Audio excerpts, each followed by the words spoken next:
Hello, it's a lovely good evening and welcome to Camnet Television News. My name is Jeffrey Ziambo. Our top stories in the news tonight: LUSAKA woman at the verge of losing her decomposing hand. ECL ready to abandon his immunity as he labels HH a cheater. Finance Minister Dr. SITUMBEKO MUSOKOTWANE re-echoes creditors' stance on Zambia's debt. In international news, Kenyans protest against high prices and national debt as vote nears. In sports news, Red Arrows rugby women aim high in the National League.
Another news in detail. A 32-year-old woman of LUSAKA is at the verge of losing her hand after she was allegedly neglected by the University Teaching Hospital UTH, which is the highest health facility in the country. In an interview, Christabel Malama of Zanimone area in LUSAKA explains that she developed a sore on her left arm in 2020, but was only receiving painkillers from the hospital until it developed into a big sore and has eaten up most of her arm as it is now infested by maggots. She explains that she was last attended to 9 months ago as the hospital claims to have lost her results and has been sending her back and forth since then. More in this report. Sustainable Development Goal number 3 speaks to achieving good health and well-being for all by 2030. Zambia has subscribed to the United Nations Sustainable Development Goals, which are to be achieved in 8 years' time from now. However, accessing good quality health care in Zambia is still a far-fetched dream for the ordinary man because it is still not accessible for every person. This is despite primary health care being free in Zambia right now. So a case in point is that of Miss Christabel Malama, a 32-year-old woman of LUSAKA's Zanimone compound, who's actually suffering from a problem of a big sore on her hand, which she says has been untreated for 9 months now. According to the patient, she has been going to the University Teaching Hospital, and yet she says her results were lost, and it has now been 9 months when she has been referred back and forth without getting any treatment for her sore. As you can see from the videos that are showing, her sore is really big and even has maggots in it, which means it is a danger to her health. So chonda chimaba bachimikambo donsa nimamvera konsoku na kumtima kudonsa so sini magona so tabinga sinamweko painkiller nsinza gona. Afterwards manje kalikwembekeza maizawo so nezo pepa kuchabeta ndizo. We also spoke to her landlord, who explains that the family is living in dire poverty and cannot afford treatment, specialized treatment, because the patient is living with her mother, who's actually doing some farming, and they can hardly afford to make a living. So nalisa nati twefa kwa tukaye hospital tukaye muna maizauti so twalise nsera ku hospital kulya amaizauti tare fuma nangwiri ne tulaya banda fati o mukese tukesa mpera maizauti nomba takwaba so tulelombo bwafuirisho kuti uyu muntu bamwafuirisheko kali baina tabakwata pa kumokuboko abarume bafu akali. We also spoke to a pastor around here who's a concerned citizen who has actually called on well-wishers to quickly come on board before the matter gets worse. We'll be more than happy to receive that assistance. Camnet News has also reached out to the University Teaching Hospital to actually find out what the cause is for this woman not getting a treatment, because according to her, she says that her results were lost over 9 months ago, and up to now she's just being referred back and forth. So there is now need to establish what kind of sore this is and what treatment is needed before it is too late. So Camnet News will continue to follow the story and see how it develops. Zipporah Mshala, Camnet News, Lusaka. Governance activist Isaac Mwanza has charged that peaceful protests are part of a democratic state like Zambia. Reacting to a statement issued by Home Affairs and Internal Security Minister Jack Mwimbo that he will not allow booth operators to protest, Mr. Mwanza says this statement is undemocratic. He notes that mobile money booth operators are agitated because their source of livelihood has been disrupted and seem not to be heard, hence trying to peacefully protest, which they hope will send the correct message to the Republican president. Mr. Mwanza has in this regard urged the Minister of Home Affairs and Internal Security to revisit his statement.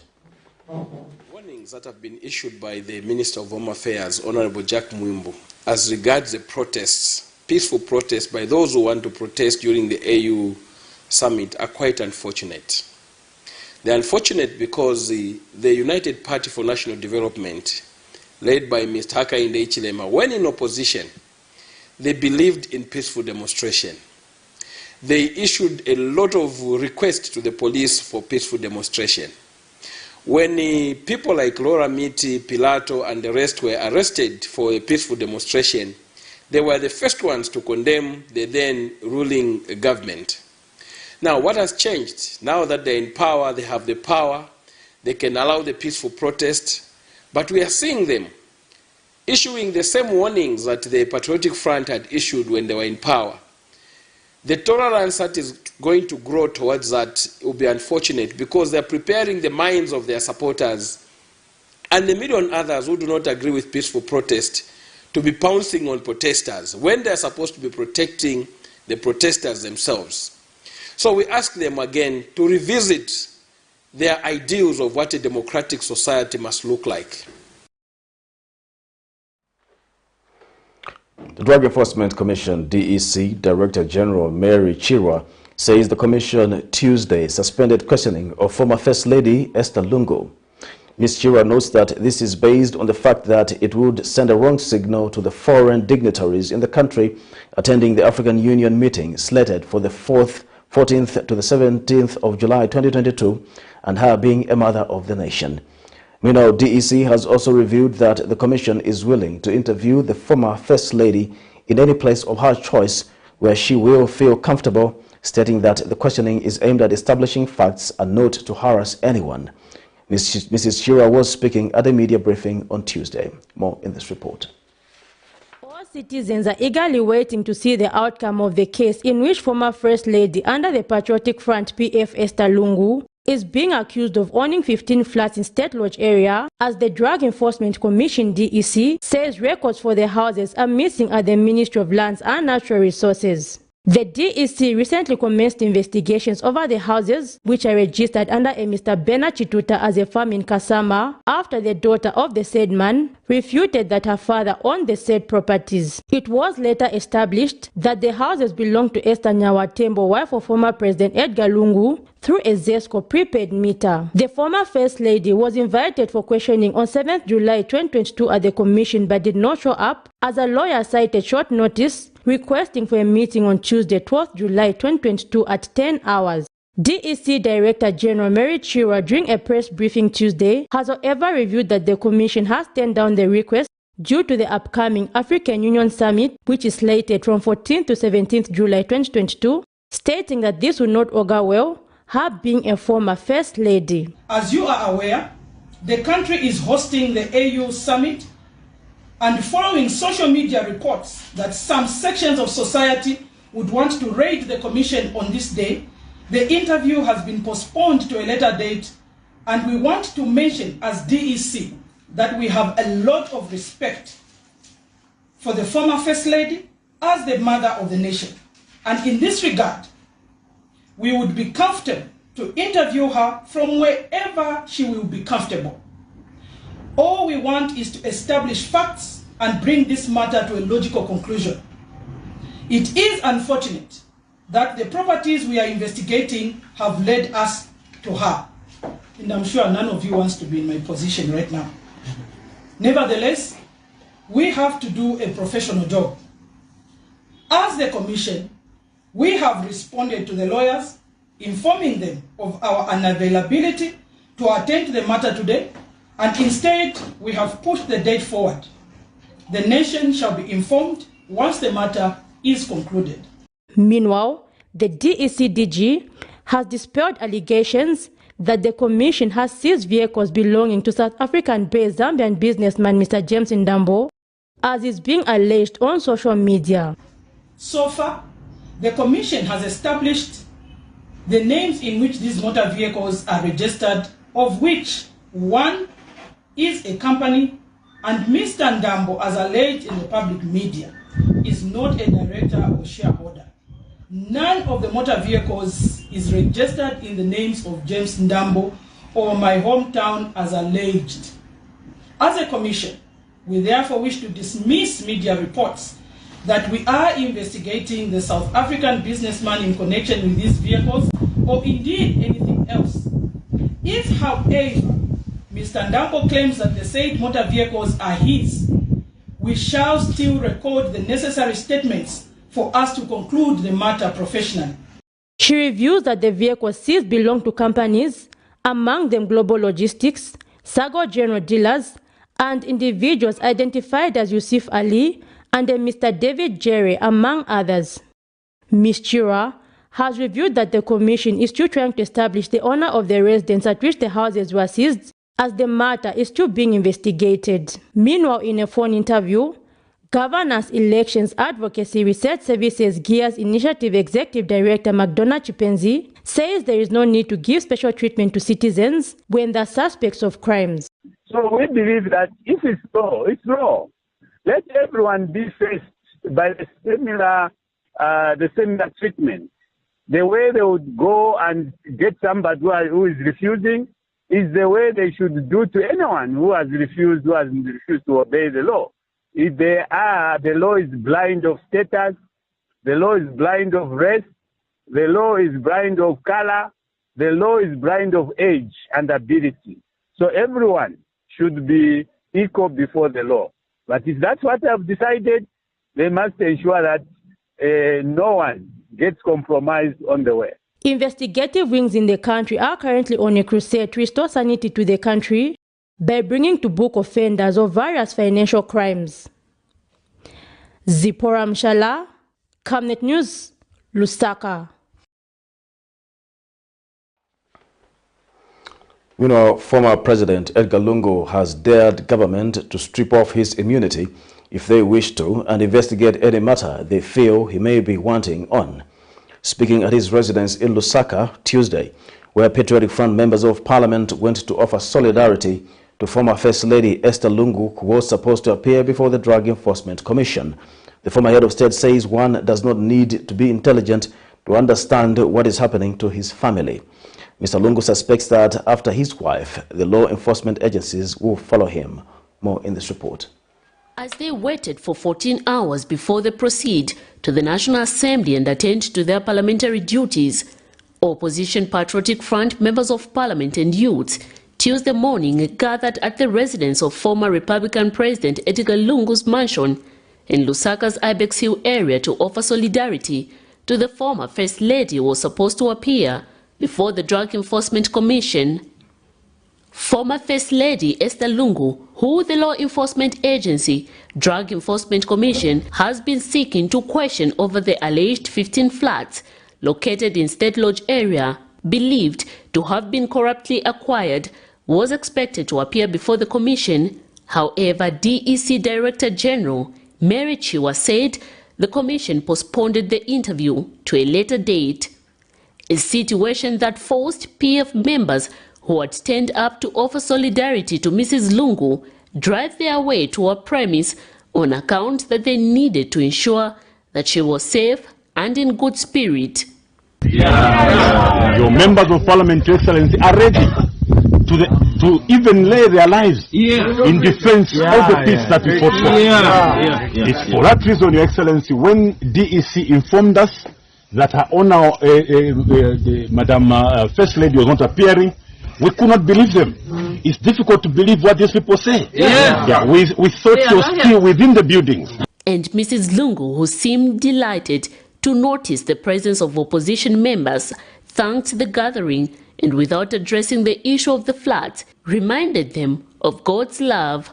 Remain prayerful so that Himself, God, who sees and knows and listens to each and every sound and voice, will indeed come to our rescue. Will intervene in all our situations.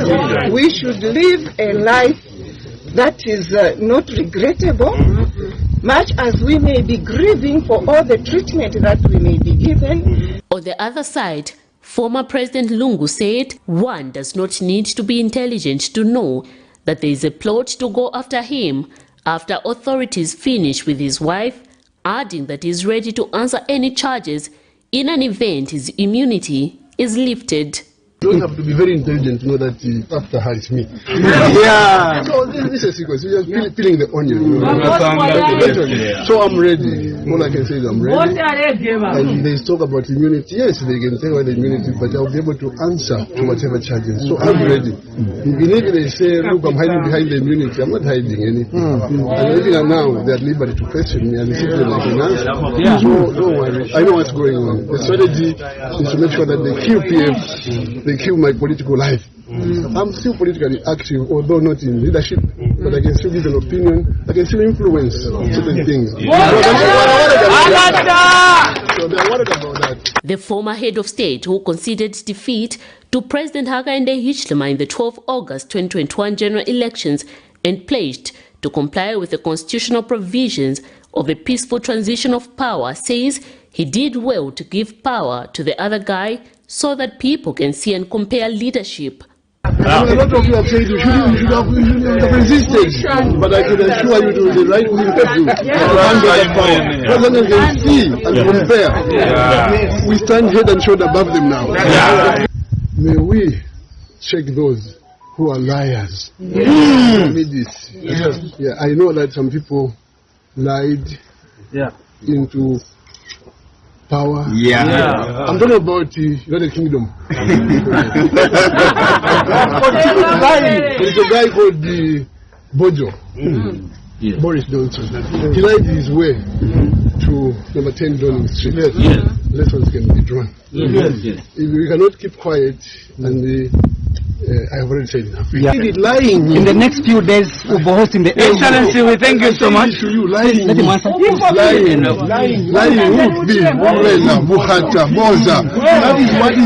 you, Excellency. Thank you so much.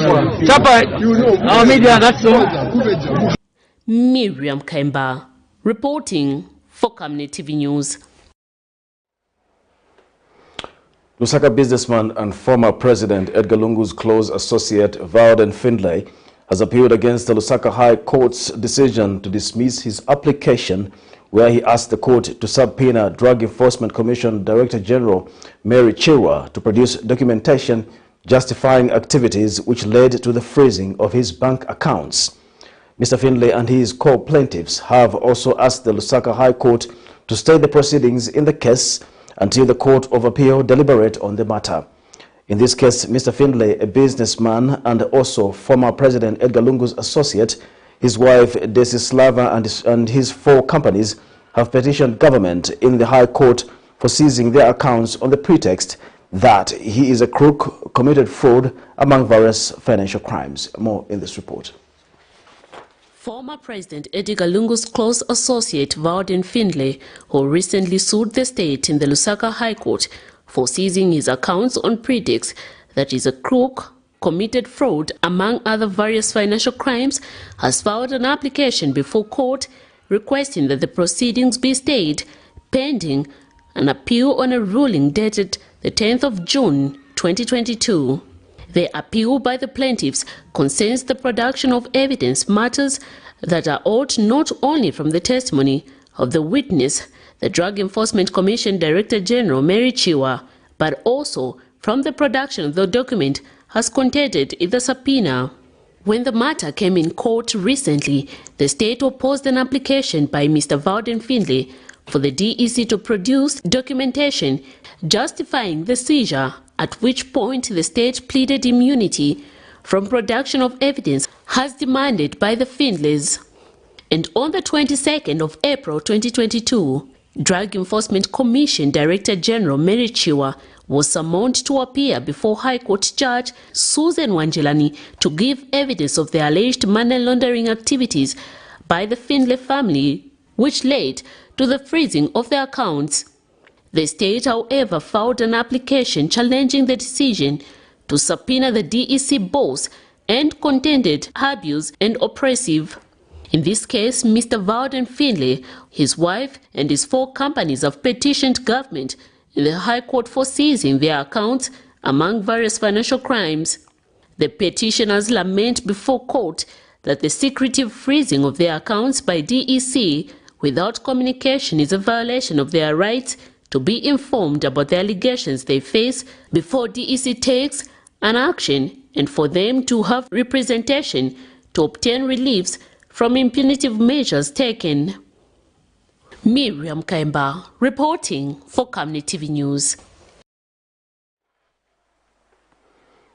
A Lusaka businessman Chitambala Mwewa has again pleaded not guilty for allegedly cyberbullying former Republican President Edgar Lungu's daughter Tarsila following a reallocation of the case to a different magistrate. Lusaka magistrate in Tandosa Chavala, who is among the list of judges that have been transferred, reallocated the case Tuesday morning to Magistrate Trevor Kasanda, a move that led to Mr. Mwewa taking plea once more.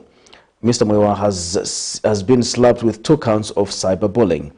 Allegations are that the accused, while on his Facebook page, published a post alleging that the Chawama lawmaker Tarsila Lungu was being investigated for the suspicious purchase of a bank together with all its assets worth 300 million kwacha. Finance and National Planning Minister SITUMBEKO MUSOKOTWANE has disclosed that all the creditors have agreed to help Zambia restructure the debt, which he says is a gateway to the International Monetary Fund IMF bailout package for the country. Mr. MUSOKOTWANE says the discussions with the IMF on the bailout package were concluded and explains that the bailout package can only be made available to the country once the country gives assurance to the IMF team that its debt is sustainable. He has attributed the delay of receiving the IMF package to the country's creditors meeting to devise modalities on how the debt will be paid to them and expressed optimism of meeting the creditors to find amicable ways of repayment soon. The finance minister sits on the premises that once the process of meeting the country's creditors is finalized, the IMF bailout package will find its way to the country. Meanwhile, Mr. MUSOKOTWANE has refuted claims by some stakeholders that while the country's inflation rate is decreasing, prices of commodities are still relatively high. Debt restructuring is a gateway to get into an IMF program. The IMF says, yes, we can give you a credit a program, but we need an assurance that your debt is sustainable, so discuss with the creditors. There is no more discussion with us, between us and the IMF. We have concluded the discussion. We have agreed. Okay? No more discussions. We've all agreed on everything.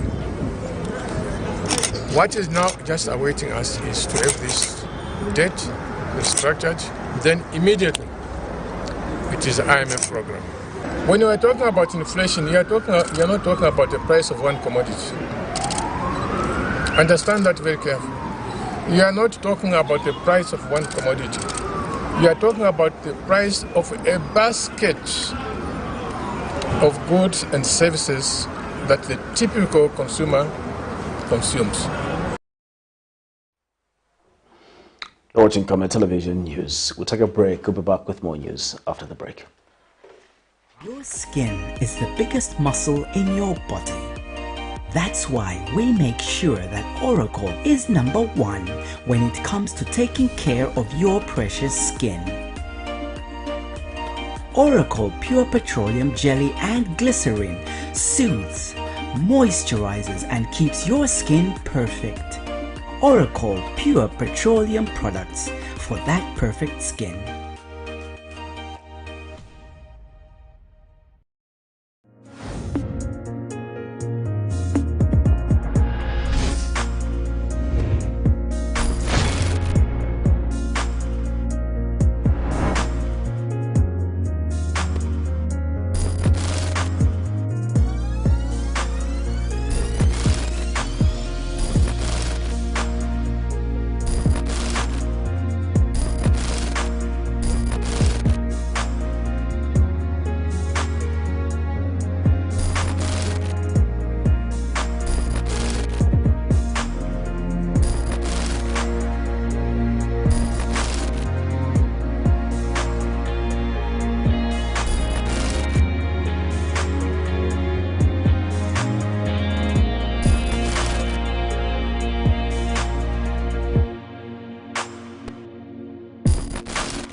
Welcome back. We'll continue with the news.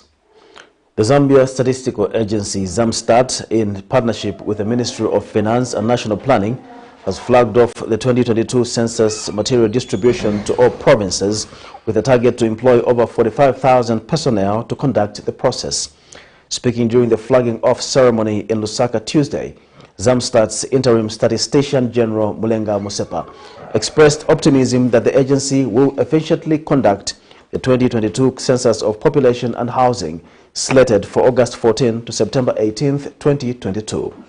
And the Minister of Information and Media, Chushi Kasanda, has challenged citizens and stakeholders, especially public office bearers, to sensitize people on the importance of the counting process in the country. Meanwhile, Minister of Finance and National Planning, SITUMBEKO MUSOKOTWANE, reaffirmed the need to conduct the process efficiently. More in the following report. Preparations of the 60th National Census have advanced as the Zambia Statistical Agency, in collaboration with the Ministry of Finance and National Planning, have flagged off the distribution of the 2022 census materials to all provinces. A comprehensive census in Zambia was first conducted in 1969, followed by 1980, 1990, 2000, 2010, and light is shining for the 2022 census after it failed to take off in 2022 due to lack of resources. The Zambia Statistical Agency Interim Statistician General Mulenga Musepa has called on the citizens to treat the process with the importance it deserves. Mr. Musepa disclosed that the agency will employ 46,800 personnel to conduct the process slated for 18th August to 14th September 2022. For all of us is to send a word that people must make themselves available to be counted and provide accurate information. This information is important for socio-economic planning for the country. And there's other information also which is important there. Apart from just counting, we'll be looking at the economic activities people are involved in, what level of education they've had, skills. So this. Speaking during the flagging off ceremony of the census materials to all the provinces, Information and Media Minister Chushi Kasanda called on the citizens to cooperate with the census officials to ensure correct data is given to help the country. It's important that we disseminate this information, and we would like to also encourage our citizens, particularly those households that refuse to give information. I think it is important that we give out this information, and also we don't want our enumerators to easily give up when they are told that they cannot receive that information. I think it's important that they escalate it to their supervisors, who will follow up as to why that household has not been able to give that information. So we want to encourage the citizens that let them give out that information to the... Meanwhile, Minister of Finance and National Planning, SITUMBEKO MUSOKOTWANE, has encouraged citizens not to be misled by falsehoods that government desires to use the national census exercise to spy on them. The minister says there is nothing suspicious about the forthcoming national census of population and notes that the data collected from the exercise will help government plan effectively on how to roll out development to all parts of the country. It goes beyond that. As you heard for yourselves, this is also beyond counting the human beings. It is also finding out certain information about ourselves. How many feminines? How many males? What kind of dwelling do they live in? Where do they live in? Where is the nearest water point? Where is the nearest school? Where is the nearest clinic? Where is the nearest street? So it is finding a... Nelson Zulu for Camnet News in Lusaka.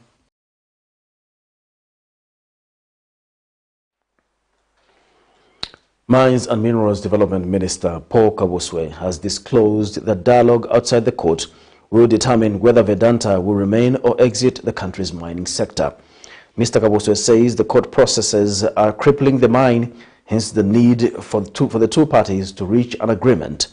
The minister adds that the government would not condone bad investors in the mining sector who mistreat workers and fail to pay suppliers, but that any investor must uphold good corporate governance. More in this report. Zambia is one of the largest producers and exporters of copper in Africa. Mining is a major economic sector in the country, contributing significantly to national revenues. The United Party for National Development, UPND, wants to reposition the sector to respond to poverty eradication and overall social and economic growth.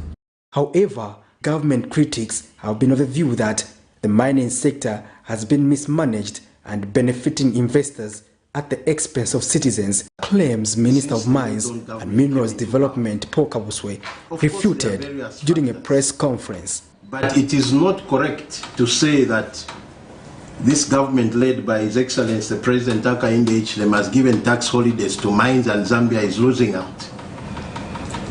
We have to actually investigate and also interrogate these statements, these blanket statements that are coming from various sectors, especially on the opposition party side, that this government has given huge tax holidays to mining conglomerates and Zambia is not benefiting.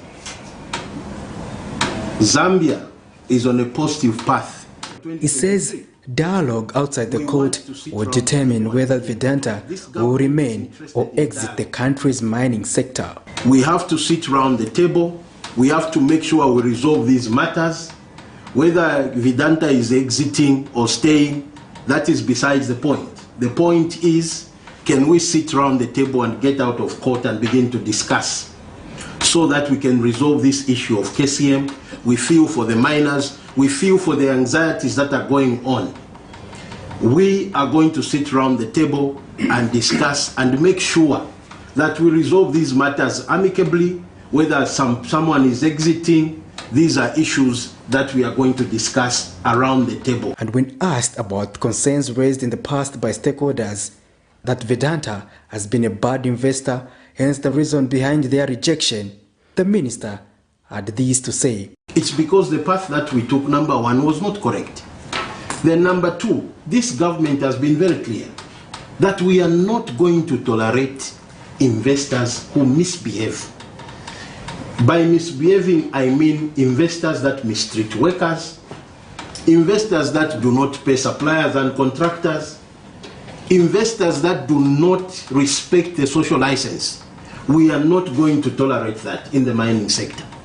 Zambia's mineral wealth has been given to Zambians, and Zambians must be the beneficiaries. And the minister also announced the reforms in the gold subsector and other minerals. Patrick Soko, Camnet News in Lusaka.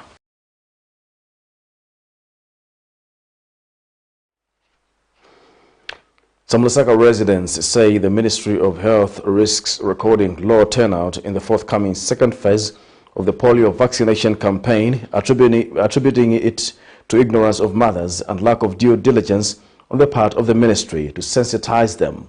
Speaking to Camnet TV, Elizabeth Chishimba says the ministry should strengthen sensitization mechanisms on polio if they are to reach the intended goal.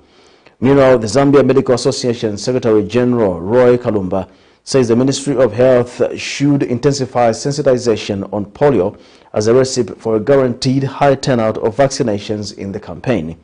He says the ministry should collaborate with the relevant stakeholders to ensure that citizens are informed on this virus. More in this report. Zambia on the 24th of March 2022 kicked off a mass oral polio vaccination program targeting more than 3.5 million children below the age of 5. The country is one of the 5 African nations to launch vaccination campaigns after an outbreak was reported in Malawi earlier this year, with a target of more than 23 million children expected to cover the immunization. However, some mothers who spoke to Camnet TV say they have limited information on polio vaccination campaign, as many mothers have not yet taken their children for immunization.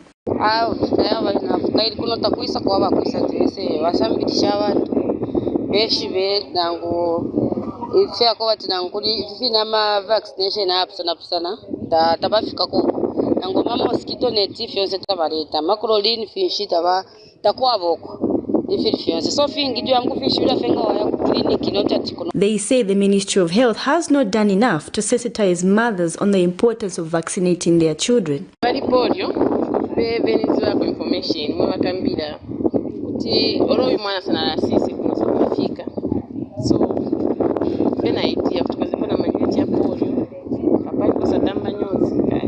Meanwhile, the Zambia Medical Association Secretary General Roy Kalumba says the Ministry of Health needs to strengthen sensitization on polio vaccinations if the country is to record high numbers in the second phase of polio vaccination campaign expected to commence very soon. There's still much that needs to be done to sensitize the public on polio vaccination.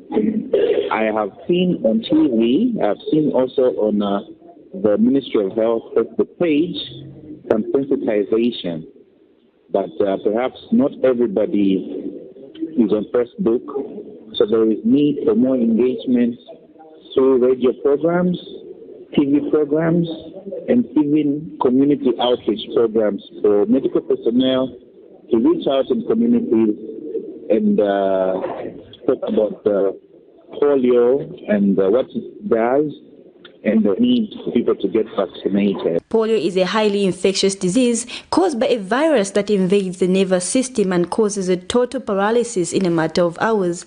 Zambia, which recorded its last 2 confirmed cases of polio in 2019, was taken to its toes when Malawi recorded the cases of this virus this year, as the country's geographical location makes it vulnerable to diseases outbreak, and vaccination campaigns are a part of a proactive approach to protect children. Mercy Chanika reporting for Camnet TV News in Lusaka. Labour and Social Security Minister Brenda Tambatamba has revealed that the ministry has made significant progress in engaging stakeholders in the labour sector on the proposed partial withdrawal of benefits under the National Pension Scheme Authority NAPSA before retirement. Speaking when making a ministerial statement in Parliament, Ms. Tambatamba says so far various unions, among them the Zambia Federation of Employers ZFE and the Zambia Congress of Trade Unions ZCTU, have been engaged. She says making consultations with labor unions as well as economic experts is important to ascertain the financial implication of this move on employees. Stakeholders have been calling for the partial withdrawal of benefits under NAPSA to allow employees to invest before retirement.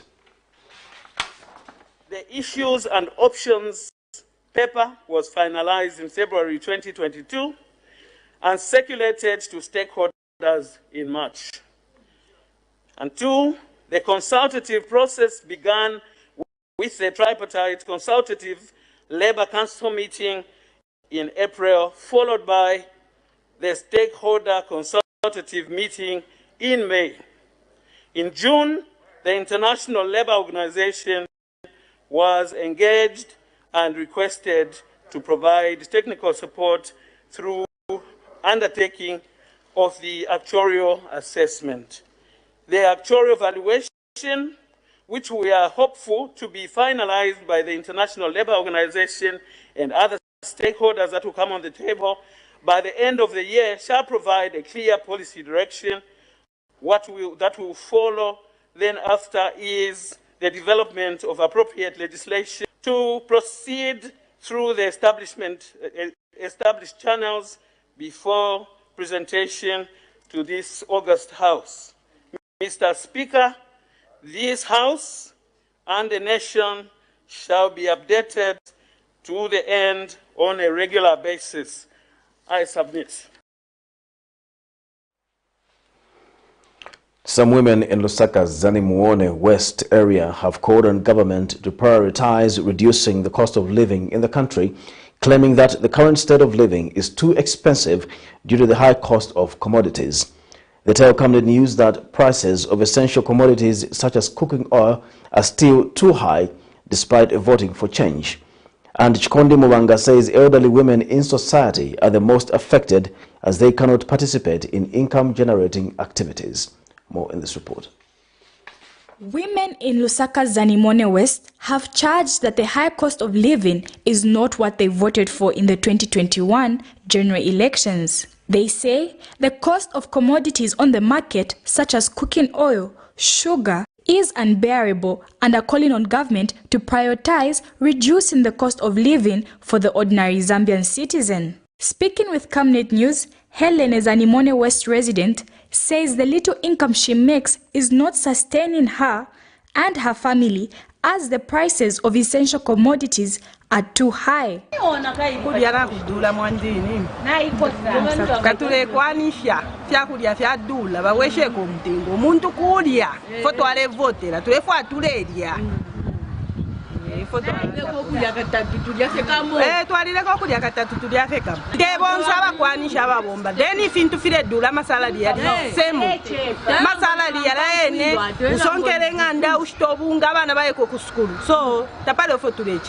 And Chikondi Mubanga says the elderly women in society are the most affected due to the fact that they cannot fully participate in income-generating activities due to old age.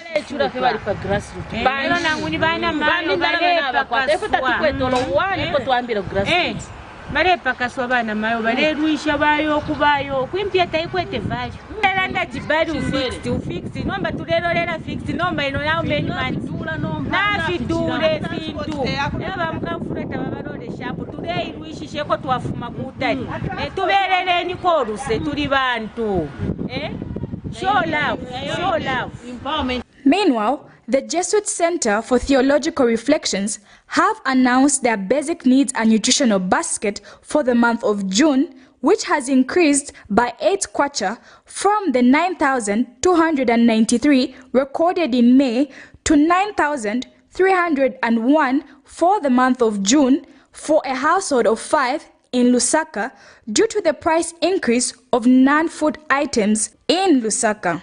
Cherish Sibote reporting for Camnet News.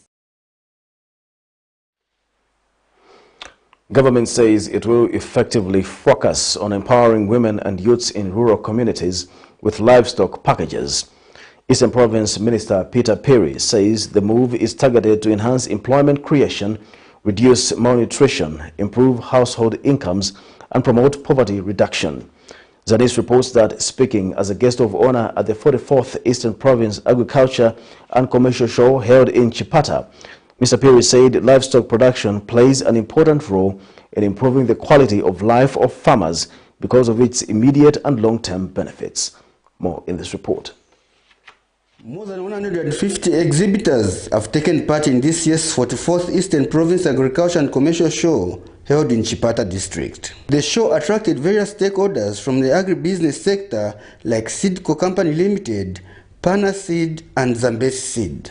Provincial Minister Peter Perry was guest of honor. The Ministry of Agriculture is promoting adoption of smallholder mechanization so that farmers can easily increase production of crops in their area under cultivation. Also wish to advise the farming community to make use of extension farmers that government has placed in the various facilities. These officers are knowledgeable and can give valuable advice that can transform our agricultural landscape and livelihoods. Government will focus on empowering women and youth in rural communities with livestock packages to enhance employment creation, reduce malnutrition, improve household incomes, and promote poverty reduction through the livestock stocking and restocking program. And Eastern Province Agricultural Social Society Chairperson Thomas Mtonga commended the support that the society has received from government and other stakeholders. We are delighted as a provincial social society to be able to bring this event we last had in 2019. We invited over 150 organizations to come and be part of this year's show. We are happy to see an overwhelming response from the stakeholders. This kind of synergy is help not only for the show purposes, but for the economic activities of the province. Later, Sidco Company Limited was awarded first prize in the Best Exhibitor category at this year's show themed Innovation through Technology. Scooping this position has not been easy. As you can see, my team behind there, they have worked tirelessly. We are so much happy and delighted that the Show Society and all the team who have made it possible to reach where we have reached at Sidco. But we are playing that without farmers, we cannot be where we are. So farmers, please continue supporting us. Come and buy our stock. Sylvester Shimba for Zanis in Chipata District, Eastern Province.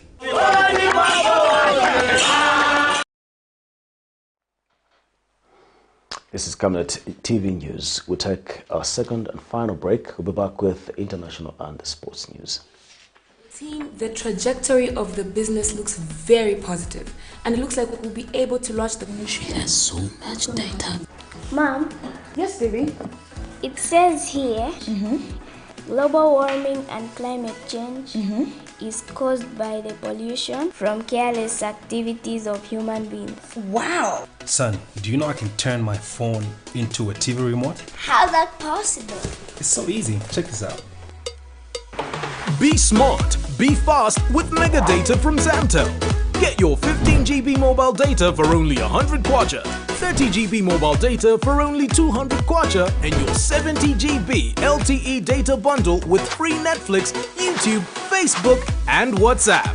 Visit our Facebook page, website, or service centers countrywide for more information. Zamtel, your digital lifestyle partner.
Welcome back. And now in international news, in Kenya, demonstrators on the streets of Nairobi are showing their frustrations ahead of August general elections. People are unhappy about rising prices, stagnation of wages, and a large national debt. Politicians are using this campaign season to promise to fix the economy. But many voters are not convinced, saying they are disillusioned and do not trust their leaders. Economists say a new government will find it hard to lessen the burden for most people. For more in international news, here's a roundup. Protests like this in Kenya have become frequent. This time, they're speaking out against the rising cost of basic food prices.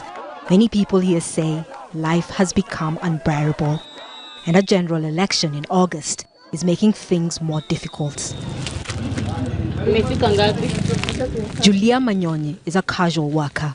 On a good month, she earns about $100, so every coin counts. She says the cost of her basic supplies have doubled in the last few months. We're struggling to make ends meet. Maize flour has doubled. Cooking oil has become unaffordable. My children and I have adjusted our food rations so I can balance all my needs. Voters are electing a president, MPs, senators, governors, and other electoral seats. Politicians are using this campaign season to promise that they will fix the economy, but many voters are not convinced. They say they are disillusioned and they don't trust their leaders. Economists say a new government will find it hard to lessen the burden for most people. This is partly because of a huge public debt. Much of the money has been borrowed from China for large projects like this expressway. Some government officials have also been accused of corruption by inflating costs. Whoever takes over as president, this is the devil's breakfast. You have just ordered the devil's breakfast. We are almost $100 billion by the time they take over, $100 billion in public debt. Yeah. We're now borrowing to pay interest on previous borrowing. Back at Manyonyi's family home, she prepares a basic meal. She's behind on her rent and school fees. She's running out of ways to make more money. She tells us she's living in incredibly desperate times. Catherine Soy, Al Jazeera, Nairobi. Tributes continue to pour in for the late Angolan former President José Eduardo dos Santos, who died on Friday. Angola's President João Lourenço and government officials on Monday opened the signing of his condolence book. Members of parliament, high-ranking military officials, constitutional court judges and religious leaders participated in the commemoration event for the former president. We worked together until we reached peace in the country. We started the national reconciliation. National unity was established, and he began the national reconstruction of our country. These are remarkable and unforgettable moments. Lourenço on Friday also declared 5 days of national mourning following the death of the former leader. Dos Santos will also be remembered for fostering peace and reconciliation in the southern African country. A feeling of gratitude and compromise. We have to honor his memory, serving for the good of his Angolan people. Dos Santos died on July 8th in a clinic in Barcelona, Spain. He was 79 years old and died following a long illness. He had ruled Angola for almost 40 years. At least 50 soldiers from Ivory Coast were arrested Monday by Malian authorities. Reliable sources indicate that the soldiers had come to Mali to work for a contracting company of the United Nations mission in Mali. Members of the Malian Defense and Security Forces immediately contacted the Ivorian counterparts, who said they were unaware of the presence of the Ivorian soldiers arrested in Mali. The transition government considers them to be mercenaries, as defined by the OAU Convention on the Elimination of Mercenarism in Africa. The intent of those arrested was clearly to break the dynamic of rebuilding and securing Mali. The government made the announcement Monday, calling the Ivorian soldiers mercenaries in a move that could raise tensions between the two West African countries.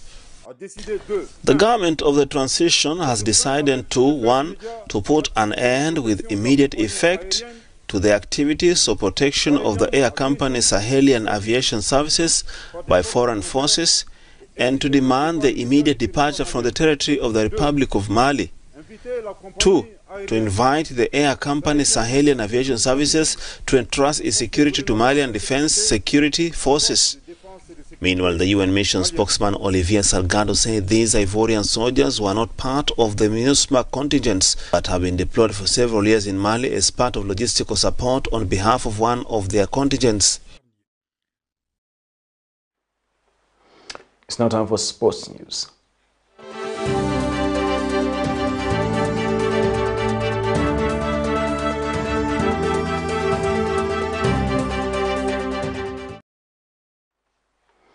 Now in rugby news, Red Arrows Women Rugby Club captain MUSOKOTWANE says there is stiff competition in the ongoing National League.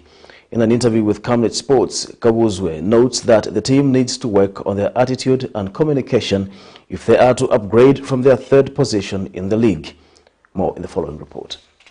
Red Arrows Women's Rugby Club captain MUSOKOTWANE says the team needs to reflect on the mistakes made in their previous encounter against Green Eagles Rugby Club if they are to beat Mufurila Rugby Club. Speaking to Camnet Sports, Kabuzwe notes that amongst the things the team needs to work on is effective communication. Comes to the leagues that we are having, they are quite okay, but there is a tough competition amongst all teams.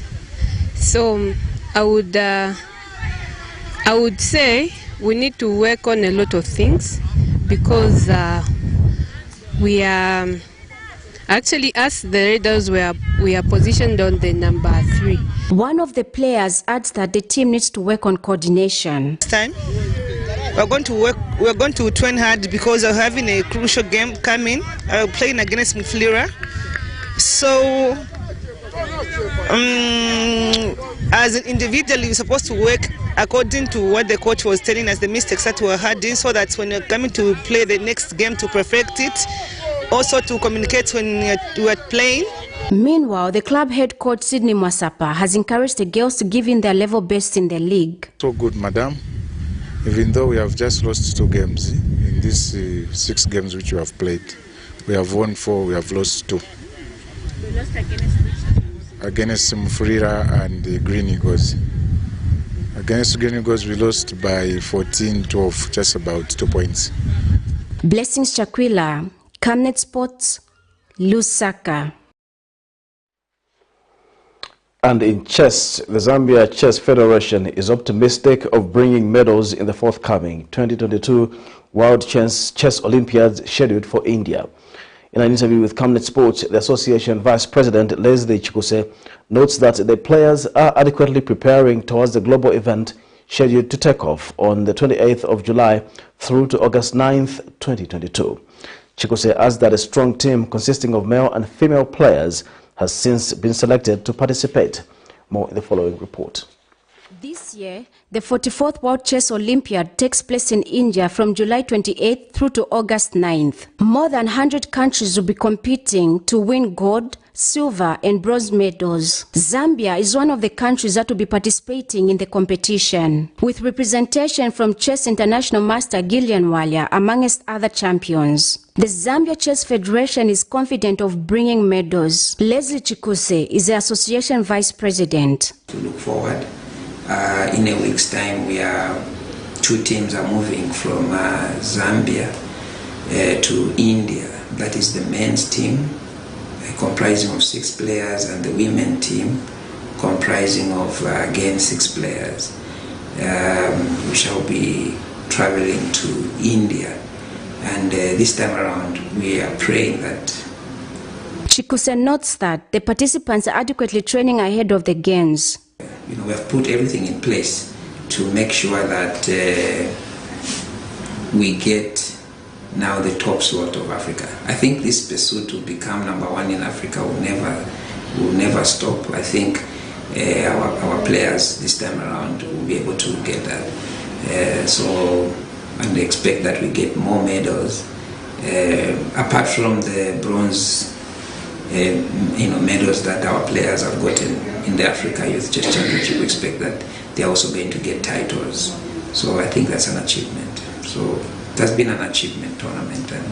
It's been 4 years since the last Olympiad after the 2020 edition was cancelled due to coronavirus pandemic. Blessings Chakwila, Camnet Sports, Lusaka. To end Camnet television news, the headlines once again. Lusaka woman at the verge of losing her decomposing hand. ECL ready to abandon his immunity as he labels HH a cheater.